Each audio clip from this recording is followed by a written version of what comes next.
త్రిత్వము తర్వాత 16వ ఆదివారం వరకు ఏర్పాటు చేయబడిన పరిశుద్ధ లేఖన భాగంలో చదువుకుందాము. యోబు గ్రంథము 5వ అధ్యాయము 17వ వచనం నుండి 26వ వచనం వరకు. పత్రిక పాఠము అపోస్తలుడైన పౌలు హెబ్రీయులకు రాసిన పత్రిక 12వ అధ్యాయము 18వ వచనం నుండి 24వ వచనం వరకు. సువార్త పాఠముగా పరిశుద్ధుడైన మత్తయి రాసిన సువార్త 11వ అధ్యాయము 25 నుండి 30వ వచనం వరకు ఈ విధముగా పరిశుద్ధ లేఖన భాగములో వ్రాయబడి ఉన్నవి. మన ఆంధ్ర క్రైస్తవ కీర్తన పుస్తకం నుండి ఎరిగి ఎరిగి చెడిపోతివి మనస్సా ఇక నీ దిక్కెవరు చెప్పిన కీర్తన పాడుకుందాం. ఎరిగి ఎరిగి చెడిపోతివి మనసా ఇక నీ దిక్కెవరు చెప్పుమా. ఎరిగి ఎరిగి చెడిపోతివి మనసా ఇక నీ దిక్కెవరు చెప్పుమా. దురితం బిది సచరితం బిది అని ఎరుక సరకు గొనకేమియుని. ఎరిగి ఎరిగి చెడిపోతివి మనస ఇక నీ దిక్కెవరు చెప్పుమా. ఇది దేవుని దయ, ఇది క్రీస్తుని ప్రియమిది విమలాత్ముని గుణమనుచు. యథలో ననుభవ మెరిగి మరలదు మదమున దుష్కృత పదమున బడితివి. ఎరిగి ఎరిగి చెడిపోతివి మనసా ఇక నీ దిక్కెవరు చెప్పుమా. సకలము చూచెడు దేవుని కంటికి చాటుగా జరిగిడి పని ఏది. ఇక చెవి గుసగుసలను దిక్కుల ప్రకటము చేసేడి ప్రభువు నాడని. ఎరిగి ఎరిగి చెడిపోతివి మనసా ఇక నీ దిక్కెవరు చెప్పుమా. గాదించెడు మన సాక్షికి గడగడలాడకపోతివి నీవు. హద్దు మీరి దైవాజ్ఞలు ద్రోయొచ్చు నెద్దులాగు పరుగెత్తితివయ్యో. ఎరిగి ఎరిగి చెడిపోతివి మనసా ఇక నీ దిక్కెవరు చెప్పుమా. పలు విధ శోధన బాధలలో ఘన ప్రభు క్రీస్తుడిని దిక్కనుకో. తాలుచు పశ్చాత్తాపము బడి ఇక చాలించుము కలుషపు యాత్రంబు. ఎరిగి ఎరిగి చెడిపోతివి మనసా ఇక నీ దిక్కెవరు చెప్పుమా. అపరమిత దయ శాంతులు గల ప్రభువ నిశము కోపింపడు నీపై. కృపవాగ్దాతములెప్పుడు తలచిని అపవిత్రతగని హాయని ఏడ్వుము. ఎరిగి ఎరిగి చెడిపోతివి మనసా ఇక నీ దిక్కెవరు చెప్పుమా. మన తండ్రి అయిన దేవుని నుండి ప్రభు అయిన యేసుక్రీస్తు నుండి కృపయు సమాధానములు మీకు కలుగునుగాక. ఆమేన్. ప్రభునందు ప్రియమైనటువంటి దేవుని బిడ్డలారా, మన ప్రభువును రక్షకుడైన యేసుక్రీస్తు వారి యొక్క దివ్యమైనటువంటి నామములో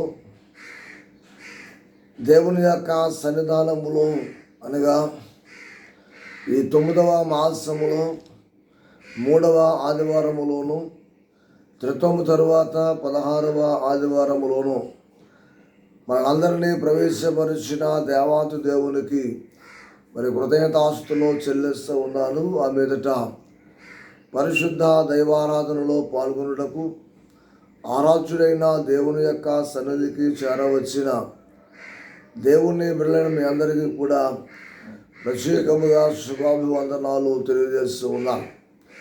ప్రియా దేవుని బిడ్డలరా, నేటి యొక్క ప్రపంచంలో దేవునిచ్చి నిర్మించబడిన ప్రతి మానవుడు కూడా దేవుని యొద్దకు రావలసి ఉండగా మానవుడు చేసినటువంటి ప్రతిమల యొద్దకు వెళ్ళడం చాలా చిత్రము లేక విచిత్రమని తెలియజేస్తూ ఉన్నా. రెండవదిగా, తను చేసిన దేవుని మోయవలసిన మానవుడు తాను చేసినటువంటి బొమ్మను దేవునిగా భావించి ఆ బొమ్మలను మోసి దేవునిగా మొక్కడం అనేది రెండవ విచిత్రం. మానవునికి దేవుడు క్షేమము కానీ, విశ్రాంతి కానీ, నెమ్మది కానీ, జీవము కానీ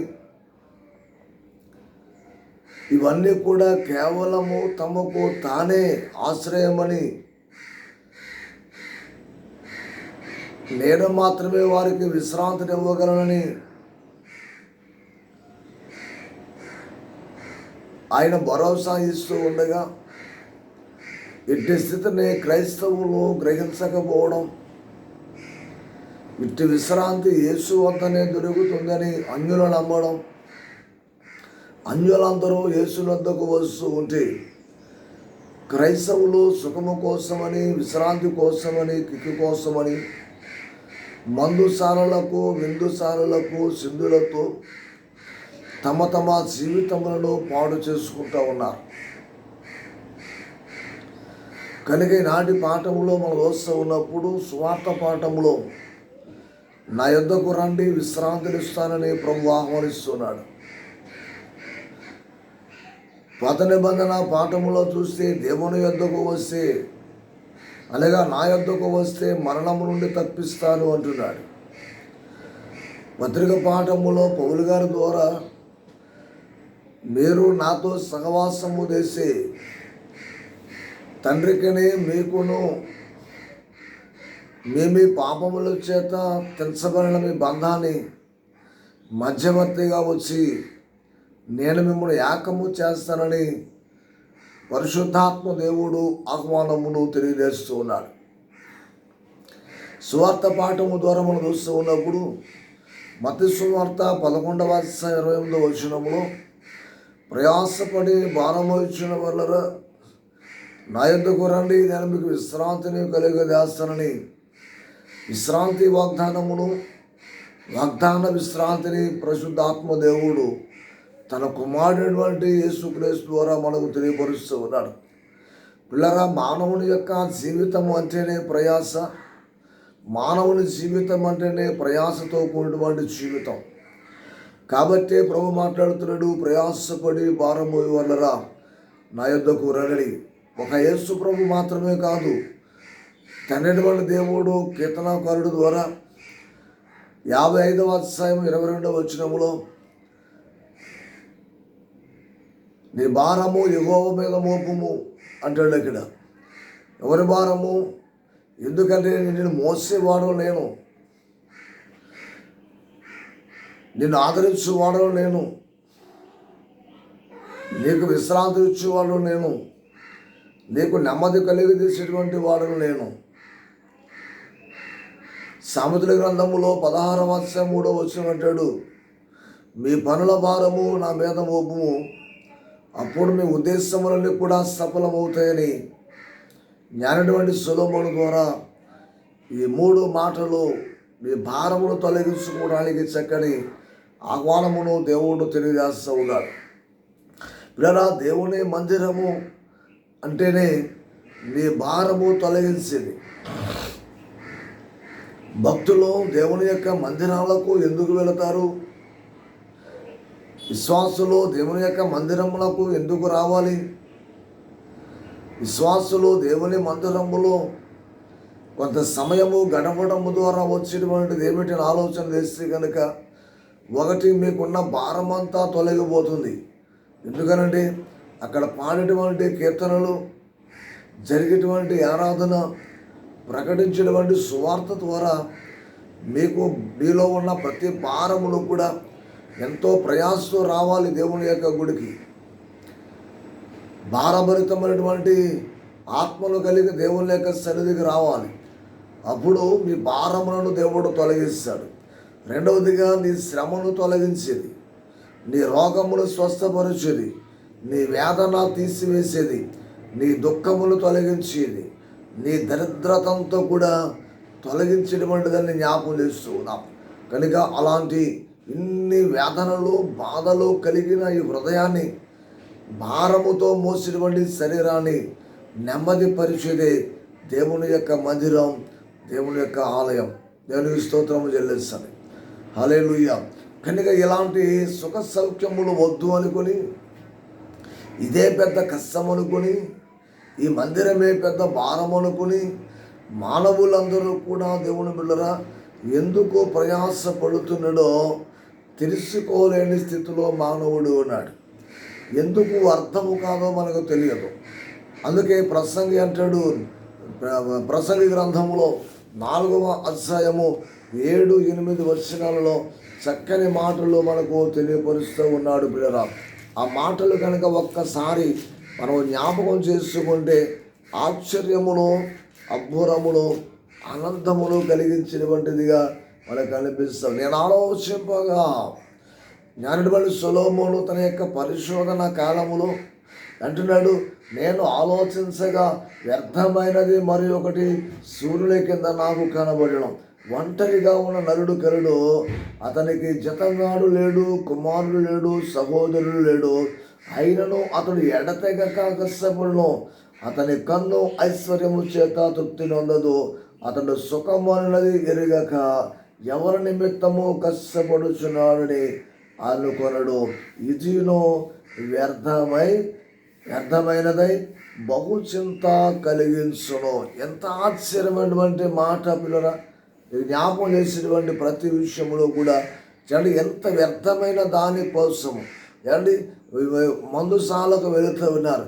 ఎంత వ్యర్థము, ధనము వ్యర్థము, జీవితము వ్యర్థము, ఆరోగ్యము వ్యర్థము, పేరు ప్రఖ్యాతులు వ్యర్థము, కుటుంబము పేరు చెడ్డ, ఇలాగ వ్యక్తిగతమైన జీవితానికి చెడ్డ పేరన్నీ కూడా వ్యర్థమైనటువంటి వాటి కోసం ప్రయాసపడుతూ ఉన్నారు. ఇంకా ఎందుకు ఈ మాట చెబుతూ ఉందనంటే మనందరికీ తెలుసు, ఒకవేళ కష్టపడటం కూడా ఇది ఒక వ్యసనం. ఎడతెగక ప్రయాసపడటం కూడా ఒక వ్యసనం. ఎందుకంటే తాను ఒక రోజు చనిపోతాము, మనకంటే ముందు ఎందరో చచ్చిపోయారు, మనకంటే ముందు ఎంతోమంది ఆస్తిపరులు, సంపాదకులు ఎంతోమంది యుద్ధాలు చేసి పేరు ప్రఖ్యాతులు సంపాదించిన వారి సైతము కూడా ఏమి చేస్తారయ్యా అని ఆలోచన చేసే గనక చెప్పండి, వట్టి చేతులతో వెళ్ళిపోరు. అంటే ఏదో ఒక రోజున వారందరూ విడిచి వెళ్ళినట్టే మనము కూడా మనకున్నవన్నీ కూడా ఉన్నవారందరినీ కూడా విడిచిపెట్టి వెళ్ళిపోవలసినటువంటి వారమే.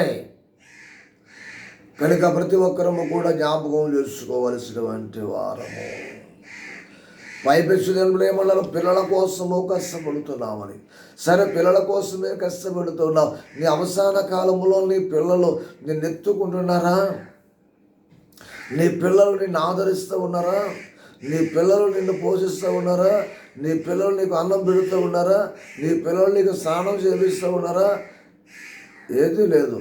నీవు సంపాదించినటువంటి ఆస్తిని పంచుకోవడానికి వస్తున్నారు, కానీ నీ కష్టాన్ని పంచుకునేటువంటి పిల్లలు లేనప్పుడు కేవలం మనం చేయాల్సింది, నిన్ను ఎలాగ నీ తల్లిదండ్రులు పెంచి వారిని పెద్ద చేశారో నీవు కూడా వారిని పెద్ద చేసి వారికి కుటుంబ బాధ్యతలు అప్పగించడం వరకనే మన బాధ్యత. కనుక అంతటితో ఎవరైతే తృప్తి పడుతారో వారు సుఖంగా జీవిస్తారో విషయం గుర్తు చేస్తూ ఉన్నాం. కనుక ఇలాంటి సమయంలో దేవుడు ప్రసంగి గ్రంథములో 2వ అధ్యాయములో 16, 17, 18 వచనాల్లో మనం చూస్తూ ఉన్నప్పుడు ప్రసంగి గ్రంథములో 16, 17 బుద్ధిహీనలో కూర్చున్నట్లుగానే జ్ఞానులను కూర్చి జ్ఞాపకము ఎన్నటికీ ఎంచబడదు. రాబో దినములలో మరందరూ మరోబడిన వారు ఎందురు. జ్ఞానులు మృతు పొందు విధమెట్టుదో, బుద్ధిహీనులు మృతునందు విధమట్టిదే. నేను చూడగా సూర్యుని కింద జరుగునది నాకు వ్యసనము పుట్టించెను, అంతయు వ్యర్థము గనుక ఒకడు గాలికై ప్రయాసపడినట్లుగానో కనబడను గనుక బ్రతుకుట నాకు అసహ్యమాయను. బ్రతకడం వేస్ట్. ఇదంతా జ్ఞానులు ఎంత ప్రయాసపడ్డారో, జ్ఞానము లేని వారు అంతే ప్రయాసపడ్డారు. మంచివారు ఎంతగా ప్రయాసపడ్డారో బుద్ధిహీనులు కూడా అంతే ప్రయాసపడ్డారు. అంటే ఆ జ్ఞానులు ప్రయాసపడ్డది కూడా బుద్ధిహీనతే అని ప్రభు సెలవిస్తూ ఉన్నాడు. ఇక 18వ చూస్తే, సూర్యుల కింద నేను ప్రయాసపడి చేసిన పనులకి తర్వాత వచ్చే వానికి నేను విడిచిపెట్టవలని తెలుసుకొని వాటి యందు అసహ్యపడితిని. రోజున దినమున గుర్తు చేసిన ప్రతి మాటను కూడా మనం గుర్తించవలసినటువంటి సంగతులు. అదే మాట ప్రకారముగా 1వ అధ్యాయము 3-4 వచ్చిన చెప్తున్నటువంటి మాట, సూర్యుల కింద నరులు పడుచుండు పాటు అంతటి వలన వారి కలుగుచున్న లాభం ఏమిటి? తరము వెంబడి తరము గతించిపోతుంది. ఇంతే కదా. పోగొట్టుకున్న దానికోసము చింతించడం, లేని దానికోసము కష్టపడడం, ఉన్నదానినేమో పోగొట్టుకోవడం, లేని దానికోసము ప్రయాసపడటం, ఇదంతా కూడా వ్యర్థము దేవుని బిడ్డలారా. కనుక సామాన్యమైన భోజనము చేసి సంతృప్తి కలిగి ఉంటారు. ధనికులు ధనం అధికమైన తరువాత ఎక్కువగా బాధ అనుభవిస్తారు. అదేమైపోతుందో, ఇదేమైపోతుందో, అది ఎక్కడికి పోతుందో, ఇది ఎక్కడికి పోతుందో, అది ఎవడు పట్టుకుపోతున్నాడో, ఇది ఎవడు పట్టుకుపోతాడో, ఇవన్నీ కూడా దాచుకోవడానికి దేవుడు భయపడి చావలసిన పరిస్థితులు. అలాగని మిమ్మల్ని సంపాదించుకోవడం కాబట్టి దేవుడు ఇస్తే ఆటోమేటిక్గా ఎవడి కాడే పైకి లేస్తాడు. దేవుడు గుర్తు చేస్తూ ఉన్నాం. కనుకనే దేవుడు యెహోవా ఇల్లు కట్టించకపోతే కట్టువారి ప్రయాస వ్యర్థము. దేవుడు పట్టణాన్ని కాపాడకపోతే ఎంతమంది కాసినా ఆ పట్టణాన్ని ఎవ్వడూ కాయలేడు. కనుక గుర్తు చేస్తూ ఉన్న దేవుని బిడ్డరా, ఈ మాటల ముందు చూస్తూ ఉంటాం. వీరంతా కూడా అనగా వారందరూ కూడా దేవుని యొద్దకు వారి దగ్గరకు దేవుని బిడ్డరా దేవుని యొద్దకు రాకుండా వారి దగ్గరికి వీరి దగ్గరికి వెళ్ళి అది చేసి ఇది చేసి ప్రయాసపడుతున్నటువంటి వారే. ఇట్టి ప్రయాస వ్యర్థమే వ్యర్థమే వ్యర్థమే. లూకాసు వార్త 5వ అధ్యాయం 5వ వచనంలో సింహాలలో మరియు శిష్యులందరూ కూడా చేపలు పడుతుంటారు సముద్రంలో. వారు రాత్రంతా కూడా దేవుని మీద ఆధారపడకుండా శ్రమించారు. తెల్లవారుజామున కూడా యేసు ప్రభు వారి యొక్క పడవ ఎక్కాడు. ఆ పడవలో చూసి అంటాడు, సింహములు అడుగుతున్నటువంటి మాటను జ్ఞాపకం చేస్తాం దేవుని బిడ్డలారా. ఆ లూకాసు వార్త 5వ అధ్యాయంలో 5వ వచనానికి కనుక మనం వస్తే కనుక ఇక్కడ ఈ సందర్భాన్ని మీకు గుర్తు చేయడానికి నేను ఇష్టపడుతూ ఉన్నాను బిడ్డలారా. ఆ మాట ఆలోచన చేస్తున్నప్పుడు దేవుని బిడ్డలారా, ఆయన యోదయ జనసమూహము దేవుని వాక్యం నిలుచు ఆయన మీద పడుచుండగా ఆ గెన్నేసరేతు సరస్సు తీరమున నిలిచి ఆ సరస్సు తీరమున 2 దోణలు చూసాను. జాలరులు వాటిలో దిగి తమ వలలు కలుగు చూడరి. మనంతా కూడా అతనితో కూడా ప్రయాసపడ్డారు. వారి జాలరులు జనసమూహంతో దేవుడు మాట్లాడాడు. వారందరూ సువార్తను ప్రకటించాడు. ఆ ధోనిలో ఒకటి సింహోని ఒక ధోని ఎక్కి దరి నుండి కొంచెము త్రోయమని అతను అడిగి కూర్చుని దూరం నుండి జనసమూహములకు బోధిస్తూ ఉండడం.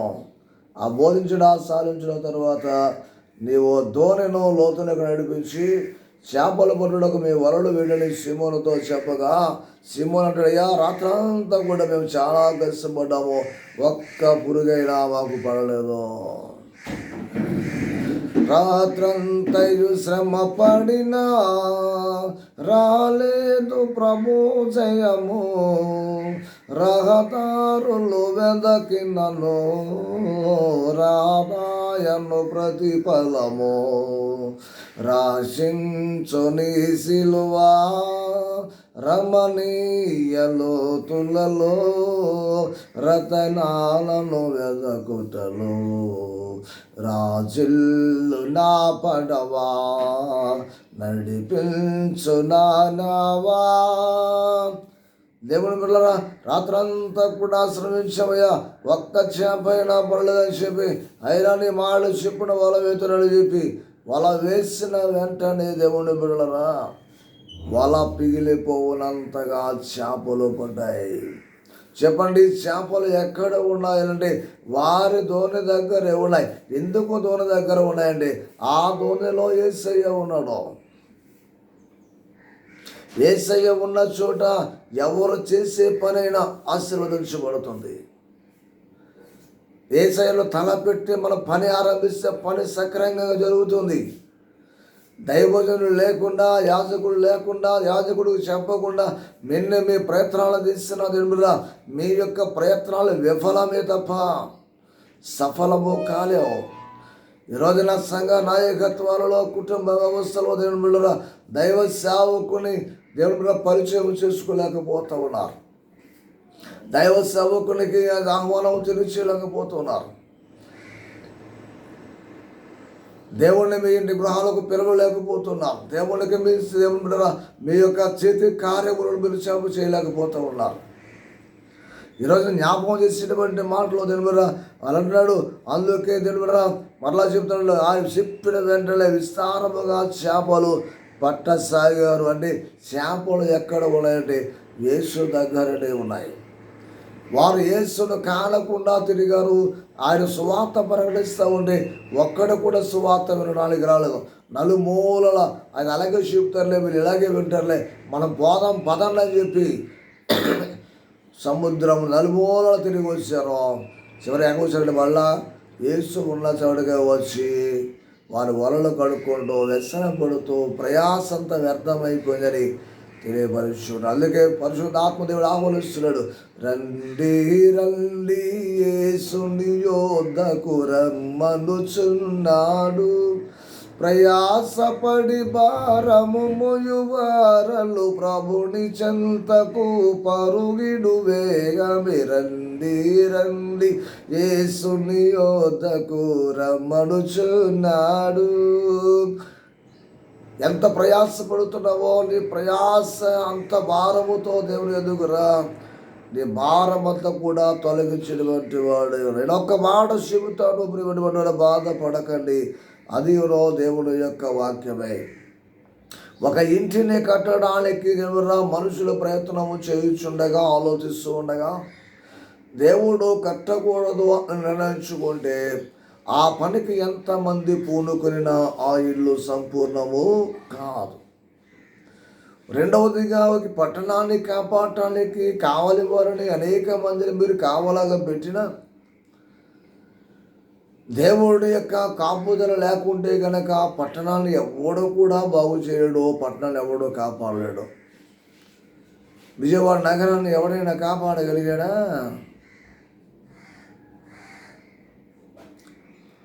చెప్పండి.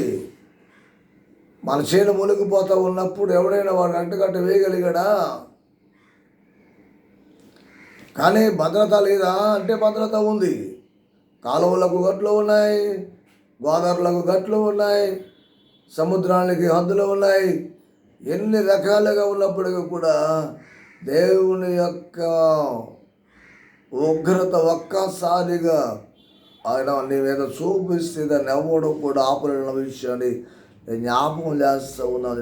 నేను కూడా చెప్తా ఉన్నాను, నిన్ను కాయకపోతే కనుక దేవుడు కాయకపోతే ఎంతమంది నీకు కాపలా ఉన్నా అదంతా కూడా వ్యర్థమైన విషయాన్ని గుర్తు చేస్తూ ఉన్నాను. అందుకే అంటాడు దేవుడా, నాకు వేరుగా ఉండి మీరేమీ చేయలేరు, మీరు నాలోనే అంట కట్టబడి ఉండాలి, మీరు ఫలించేవారు నాలో నుండి ఫలించాలని యోహాను సువార్త 15వ అధ్యాయం 5వ వచనం ద్వారా తెలియపరుస్తూ ఉంటాడు. ఇక పత్రిక పాత నిబంధన పాఠం చూస్తే దేవుని యొద్దకు వస్తేనట మరణం నుండి దేవుడు తప్పిస్తాడట. అలాగని మనము చావమా అంటే ఈ చావు నుండి కాదు, కానీ రెండవ మరణం నుండి దేవుడు తప్పిస్తాడు. యోబు గ్రంథంలో 5వ అధ్యాయము 20వ వచనానికి వస్తే తెలుపురా, యోబు గ్రంథము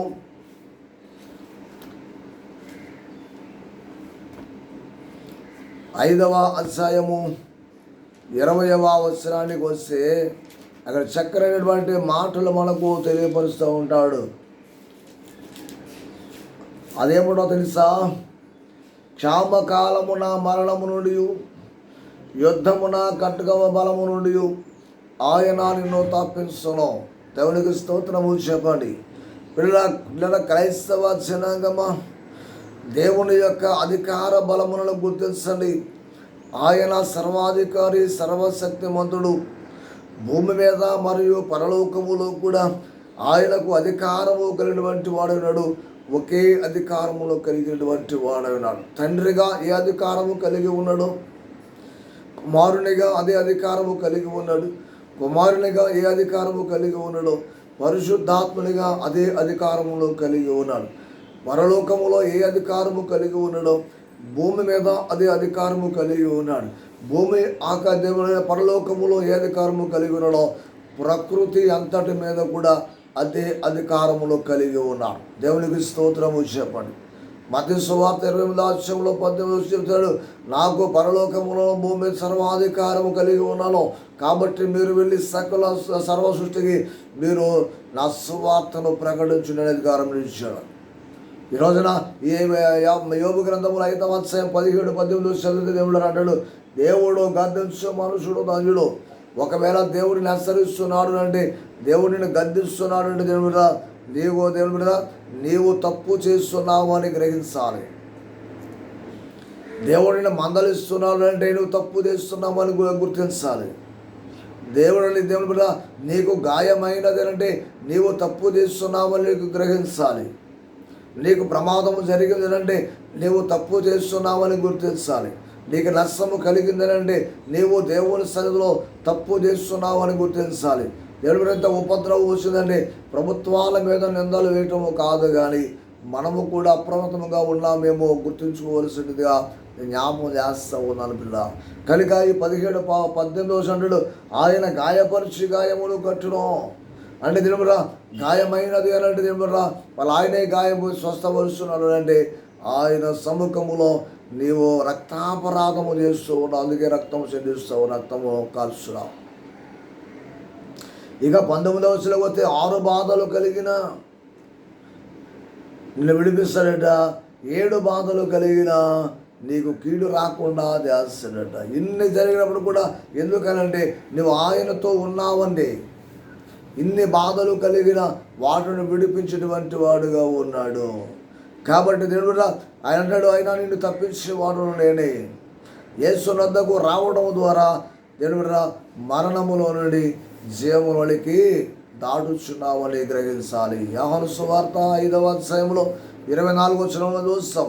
యోహాను సువార్త 8వ అధ్యాయము, యోహాను సువార్త 8వ అధ్యాయము 51వ వచనాన్ని కానీ ఒకసారి జ్ఞాపకం చేద్దాము పిల్లరా. యోహాను సువార్త 8వ అధ్యాయము 51వ వచనాన్ని గుర్తు చేయడానికి ఇష్టపడుతూ ఉన్నాను. అదేమనంటే, ఒక్కడు నా మాట గైకొనిన యెడల వాడెన్నటికీ మరణము నందరని మీతో నిశ్చయముగా చెప్పుచున్నానని ఉత్తరం ఇచ్చాడు. మరణము పొందడు అని అంటే జనురా ఇక రాయబడినటువంటి మాట ఉద్దేశంలో మరణము చూడడని. ఏ మరణము చూడడని అంటే ఆత్మ మరణములు చూడడం. ఈ భూలోకములో జనురా అబ్రహాము ఆనుకుని లాజరును చూడండి, సిలువలో వ్రాలినటువంటి ఆ యొక్క 2వ దొంగలను చూడండి, వారు పరదైసులో విశ్రాంతి పొందుతూ ఉన్నారు. దాని స్తోత్రం చెప్పండి. కనుక యేసు వద్దకు రావడము ద్వారా కీర్తన గ్రంథములో 33వ అధ్యాయంలో 18-19 వచనంలో కూడా ఏ రాజును తన యొక్క సేనాబలము చేత రక్షింపబడడు. కానీ దేవుడా యుద్ధము ఖడ్గములు తప్పించబడిన రీతిగా అక్కడ వాక్యాలు మనం తెలియపరుస్తూ ఉన్నాయి. మరణమే లేని రాజ్యానికి నేను నడిపిస్తున్న విషయాన్ని గుర్తు చేస్తూ ఉన్నాం. ఇక చూస్తే దేవుని బిడ్డరా పత్రిక పాఠంలో యేసు క్రీస్తు ప్రభు మనకు ఎలా ఉన్నాడంటే మధ్యవర్తిత్వాన్ని కలిగి ఉన్నాడు. యేసు ప్రభు దగ్గరకు వస్తే తండ్రికి మీకును ఉన్న మత్స్య బాంధవ్యాన్ని మానవుడు దేవునితో తాను చేసిన పాపములను బట్టి, అతిక్రమాలను బట్టి, దోషములను బట్టి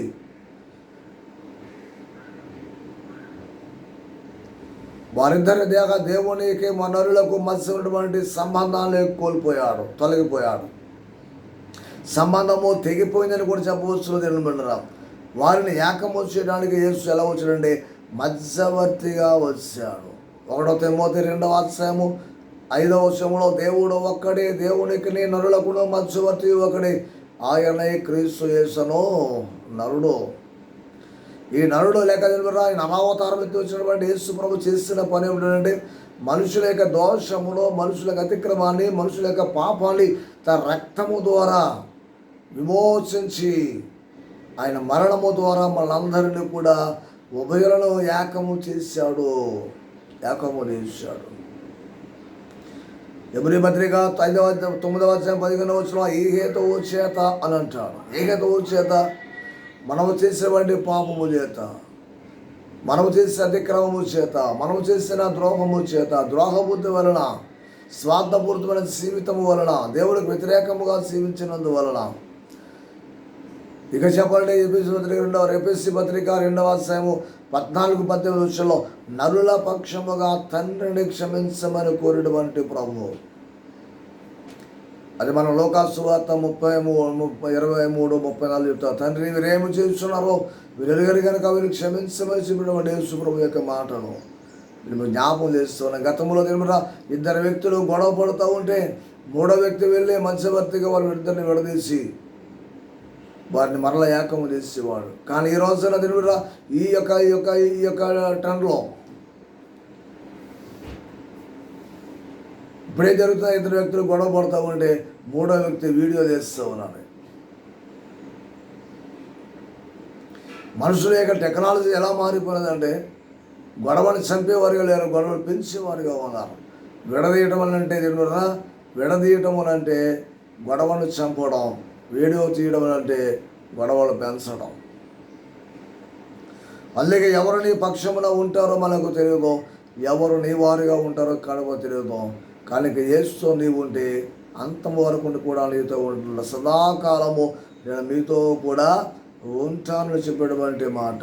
ఇవ శిలువలో దొంగతో ప్రభు ఉన్నాడు, తప్పిపోయిన కుమారుడు తిరిగి వచ్చినప్పుడు చేర్చుకున్నాడు అంటే అంతం వరకు ఉన్నాడు. ఇక చెప్పండి, రక్తస్రావము గల స్త్రీ అంతం వరకు దూరంగా ఉన్న చివరి క్షణాల్లో వచ్చి యేసు ప్రభు వస్త్రాన్ని ముట్టింది. ఒకసారి ఒక చోటేమో ఆయన తలకు అభిషేకం చేసిందని, పాదములు తుడిచిందని, ఈ విధంగా ఆ దేవునికి సమీపముగా ఉందని, ఆమె సురక్షితంగా ఉందని అందరికీ తెలుసు. కాబట్టి ఎవరైతే దేవుని మాటలందు లక్ష్యం ఉంచి విశ్వాసం ఉంచుతారో తప్పక దేవుడు వారిని కరుణిస్తాడో, కాపాడుతాడో. దేవుడు మీ బాంధవ్యాన్ని మరలా దేవునితో ముడిపెట్టి ఏకముగా నిన్ను దేవునితో సహవాసం ఉండడానికి అవకాశం కలిగిస్తాడు. కృపా దేవుడు మీకు అనుగ్రహించునుగాక. ఆమేన్.